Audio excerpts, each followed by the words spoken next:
Olá, gente. Estamos aqui para o capítulo 12. Já estamos quase no final do livro do John Gottman e da Nan Silver, O que faz o amor durar. O capítulo de hoje é como saber se é hora de partir. Esse é um capítulo relativamente extenso, mas eu vou trabalhar com os vários temas dele aqui com vocês neste vídeo. E, assim, é interessante vocês entenderem um pouquinho da onde vem a história disso daqui. O Gottman, ele gravava os casais contando a respeito da história deles. E a partir disto, da gravação, ele fazia uma série de medições, um monte de medições. Ele não pegava apenas o conteúdo da fala. Ele media a tensão da pele, né, a tensão elétrica da pele, e ele principalmente ficava verificando as expressões faciais que as pessoas faziam enquanto estavam contando as suas histórias, né? Além também da análise do discurso e de como cada um reagia ao que o outro falava.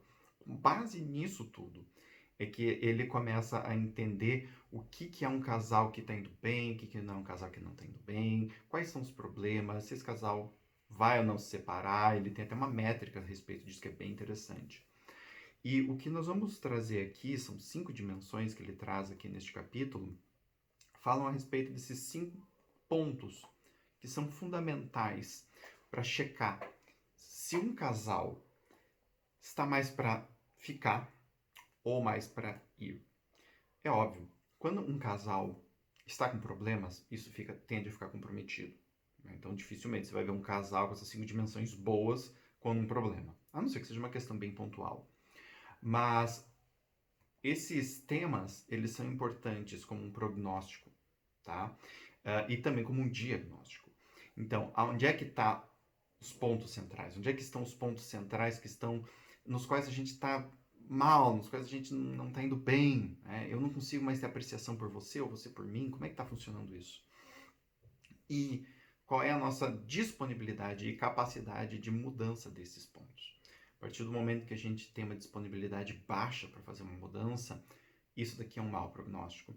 A partir do momento que a gente não consegue mais fazer uma mudança, isso também é um mau prognóstico. Tá? Ou seja, mau prognóstico no sentido de que está valendo mais a pena o casal se separar do que permanecer junto. Né? Então não é no sentido de que tem algo errado com as pessoas, mas no sentido de que aquele casamento já não serve mais para continuar. Tá? Então eu vou trazer um pouquinho a respeito da dimensão 1, o sistema de ternura e admiração. Casais felizes contam suas histórias com calor, afeição e respeito um pelo outro. Tá? Já o que elogios espontâneos são bem comuns. E por outro lado, casais com um sistema fraco de ternura e admiração tendem a recordar as primeiras impressões desfavoráveis dos cônjuges. Suas palavras passam frieza em vez de ternura e desprezo em vez de admiração. Então o que acontece? Quando nós temos um casal que está com problemas ou um casal que está estruturadamente fraco, né, nós vamos ter preponderância de percepções a respeito do que o outro não faz bem. Percepções a respeito, que nem ele fala, de problemas, indecisões, fraquezas, coisas que eu não gosto no outro, e com isso eu vou tender a passar para o outro desprezo ao invés de admiração, frieza ao invés de ternura. É óbvio que não precisa ser um gênio para entender como é que isso vai destruindo a relação, né? Então, se o teu casamento tem muita crítica, se o teu casamento tem muita percepção de que o outro não fazia direito desde o começo, né?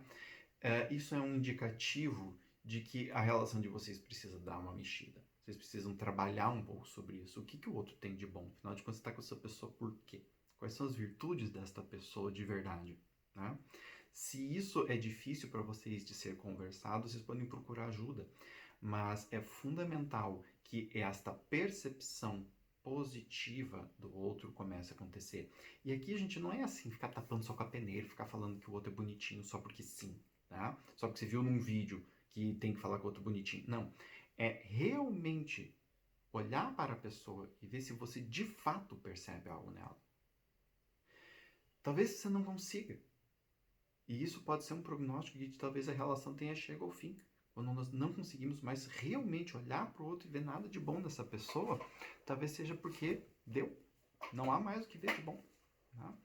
Porque conviver com alguém que está o tempo todo criticando e te desprezando não é alguma coisa possível. Segunda dimensão, a noção de eu versus de nós.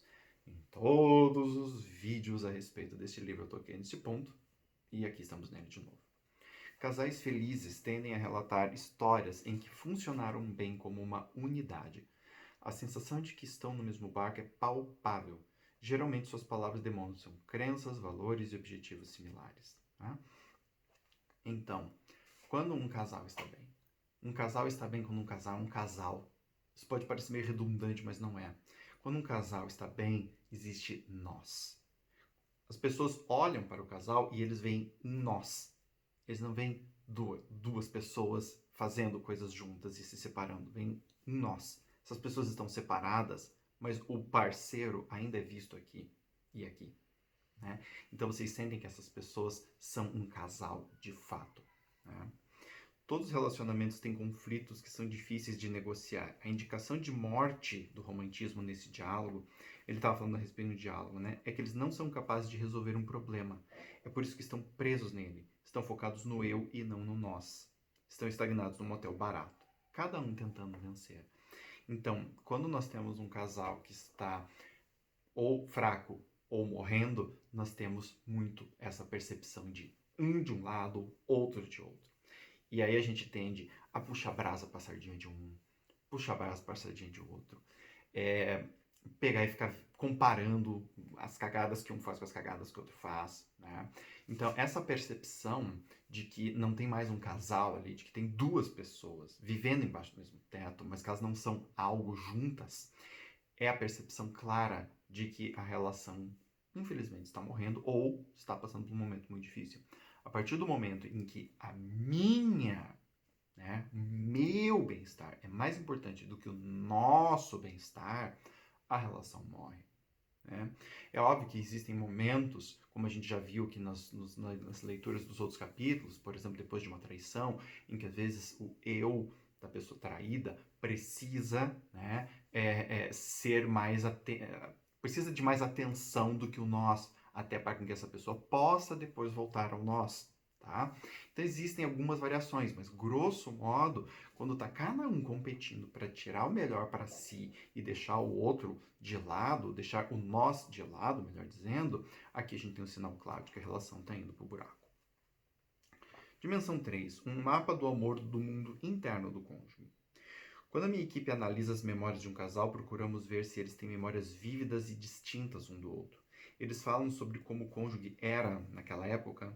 Descrições detalhadas indicam que continuam a entender e a respeitar o que mexe com o outro, o que é importante para o cônjuge, o que o deixa ou a deixa feliz. Também notamos se há uma energia positiva ou não nas suas declarações. Né? Então, tem esta fala a respeito do nós. Tá? Aqui a gente está falando de como cada um consegue enxergar não apenas o outro, né, mas também a relação de uma forma pessoal. Então, o que ele fala, como é que a minha memória ela é vívida ou ela está apagada? Por que esse detalhe é importante? Quando nós temos uma memória vívida, quer dizer o quê? Que nós temos uma conexão forte com aquilo. Quando a memória está meio apagada, não. E quando é que uma memória fica meio apagada? É quando a coisa começa a não ter mais tanta importância para mim. A memória é seletiva. Aquilo que é importante, ela marca, né? Bota canetinha neon, luzinha em cima. Quando não é, ela deixa a coisa meio que de lado. Então, isto é muito importante, tá? Essa análise da dimensão 3 do mapa, ela tem a ver com isso. Ele continua falando aqui, né? Nem todos os casais felizes gostam de falar. As pessoas têm temperamentos diferentes e níveis diferentes de conforto na finalização de frases. Mas se o relacionamento é satisfatório, até o casal mais tímido descreve memórias positivas que são únicas e especiais. Como vocês podem imaginar, os casais que perdem essa conexão não mantêm o mesmo humor. Em vez disso, mantêm-se impessoais e tensos quando contam suas histórias. Não mencionam nada específico sobre o outro. A visão do passado deles é genérica, ao invés de individualizada. Né? Ele chama isso de mapa do amor, né? Então, assim, quando eu tenho uma visão minha, da nossa relação, aonde isso me leva por caminhos dentro da minha memória, eu revivo aquelas coisas positivas e interessantes, eu revivo a nossa história, e isso de alguma maneira me alimenta a continuar aqui. Quando isso morre, tá? Quando isso morre, ou quando não existe isso, significa que eu não estou olhando para essa história. Eu estou olhando, às vezes, para mim, ou para outra história, ou para nada. Tá? Então, essa história começa a ficar impessoal, que é o que ele coloca aqui. Quando essa história se mostra impessoal, é porque ela não tem mais sentido. Ela simplesmente está, eu estou com essa pessoa aí. Mas não tem uma conexão com isso. É só uma memória, é só uma informação. Assim como se você estivesse lendo um jornal antigo de uma cidade que você nunca viveu. É uma informação, ok, tá ali uma informação, mas isso não me toca, não me constitui, não me constrói, não mexe com a minha pessoa. E isso é um prognóstico ruim. Dimensão 4. Glorificar as suas lutas versus cair no caos. Os casais que descrevem a história do relacionamento como sendo caótica geralmente estão infelizes no presente. Não contam histórias de união ou de aprender com as experiências negativas. Não há percepção nas descrições deles de que as dificuldades e os conflitos passados fortaleceram a confiança mútua. Então, quando você vê um casal que às vezes que tá bem, muitas vezes esse casal passou por dificuldades, mas quando eles falam sobre isso, eles dizem de uma forma que faz você sentir um tesão. Nós vivemos isso e foi difícil e a gente passou por isso. É aquele típico filme que tem uma história de final feliz. Né? Na série desses Us, né, a terceira temporada, tem um conflito entre dois personagens que são casados e daqui a pouco um deles chega pro outro e fala: eu não estou vendo uma porta de solução aqui. E aí cria todo aquele clima, aquela tensão. E chega num momento lá, ela fala: eu achei a porta, eu achei a solução. Né? E nossa, dá um alívio no coração. E você vê que aquele casal maravilhoso vai continuar junto. Não porque eles precisam, porque eles estão se obrigando, mas porque eles acharam de verdade uma solução para continuar juntos. Né? E é tão lindo isso. Né? Dá lágrima no olho da gente. E quando você não vê isso num casal, ou ao contrário, quando você vê eles mostrando ou como que aquela dificuldade destruiu eles, né? Isso mostra que o casal está morrendo. Né? Isso, de novo, gente, não é um julgamento em termos de isso é bom ou isso é ruim, no sentido de que as pessoas são boas ou ruins. Isso acontece. Né? O que a gente está querendo aqui é mostrar os indícios. Né? De novo, voltando lá no começo do vídeo, com a intenção de que, você possa fazer um diagnóstico e verificar se, bom, é aqui onde a gente tem que trabalhar. 2, se não tem mais trabalho a fazer, não tem mais trabalho a fazer. O único trabalho, então, é agradecer e dizer tchau. Né?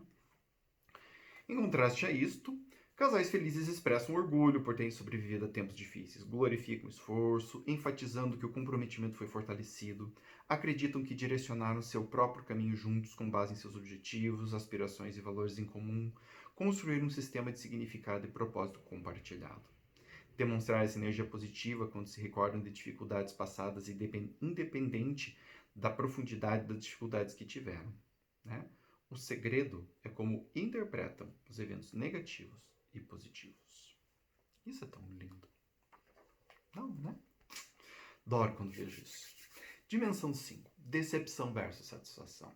Quando os casais correm o risco de se separarem, pelo menos um deles vai expressar decepção, dizendo que o relacionamento não foi o que foi prometido. Né?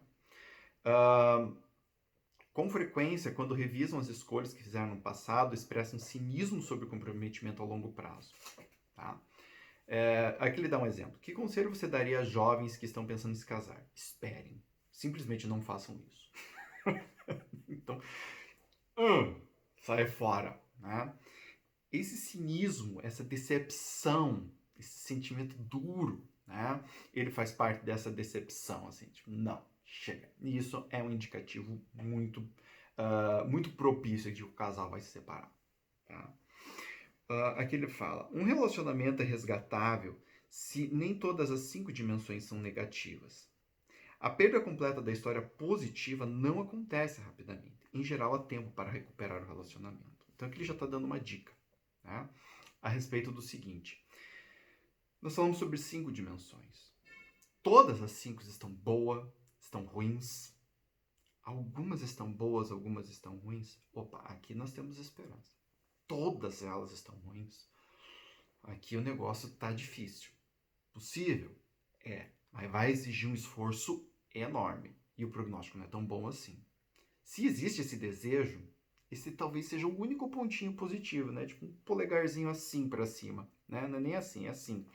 Mas, se você está querendo, vale a pena tentar. Agora, o interessante de fazer essa verificação é você ter clareza do que você está se enfiando, aonde você está se enfiando e por que você está fazendo isso. Quando nós temos esta clareza, nós não vamos cair nesse cinismo. O oposto desse cinismo é o que ele está falando aqui. Em um contraste brutal, os cônjuges satisfeitos acreditam que o relacionamento atingiu as expectativas. Este casal descreve como foi descobrir imediatamente que o outro era a pessoa certa. Né? E essa descoberta não precisa acontecer só no começo. Ela pode acontecer mais de uma vez na vida do casal. E isso é tão lindo de ver. Quando aquele casal briga, se estapeia, está prestes a se separar e faz algo. E consegue olhar de novo para o outro e dizer, sim, você é a pessoa com quem eu quero passar o resto da minha vida. Por mais que a gente tenha passado por dificuldades. E isso é muito importante. Porque quando isso acontece, o nós é fortalecido. E um nós fortalecido é muito importante. Depois disso, ele vai fazer, aqui ele dá um teste, né, um autoteste sobre quando pular fora. O que eu sempre digo que eu gosto do John Gottman é que ele é muito pé no chão. Ele não é uma pessoa, né, ele é uma pessoa romântica, mas ele não é uma pessoa irrealista. Ele tem essa percepção de que sim, às vezes a separação é o melhor que um casal pode fazer.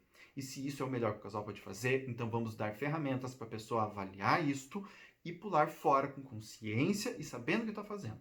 Justamente para não se ferir demais a ponto de passar a não acreditar no amor. E ele acredita no amor, por isso que ele continua sendo um romântico, que nem eu também acredito no amor, né? Por mais que você leve bordoada, vale a pena, tá? Gente, espero que vocês tenham gostado deste vídeo. Estamos fazendo aqui o capítulo 12, nós estamos quase no finalzinho, temos mais o capítulo 13 só, tá? Então, este maravilhoso livro está chegando ao fim, mas logo vai vir o próximo. E eu espero que vocês gostem muito do próximo, porque ele é um livro bem bacana também.